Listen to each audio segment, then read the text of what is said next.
नमस्कार, मी जीवराज चोले. गेल्या आठवड्यामध्ये केंद्र सरकारने जीएसटी मध्ये काही बदल केले आणि या बदलांमुळे सामान्य नागरिकांच्या आयुष्यावर खूप सकारात्मक असा परिणाम होतोय. याचं कारण असं की अनेक गोष्टी ज्या जीएसटी मध्ये 18%, 28% होत्या, 12% होत्या, त्याचे स्लॅब बदलून 5% आणि 18% याच्यामध्ये आणले गेलेत.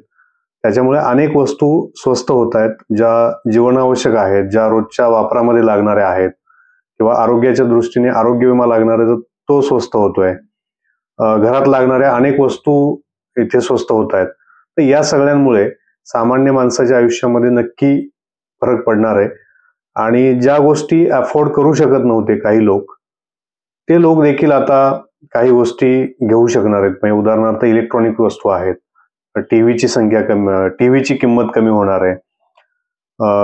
तर या सगळ्या गोष्टी कमी होणार असल्यामुळे सामान्य माणसाला दिलासा मिळतोय आणि केंद्र सरकारने घेतलेला हा निर्णय अतिशय चांगला आणि सामान्य माणसाला केंद्रस्थानी ठेवून घेतलेला आहे असं मला वाटतं.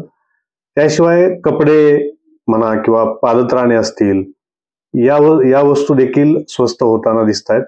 त्यामुळे येत्या काळात सामान्य माणसाला नक्की दिलासा मिळेल. महागाईपासून थोडी का होईना त्याची सुटका होईल असं मला वाटतं.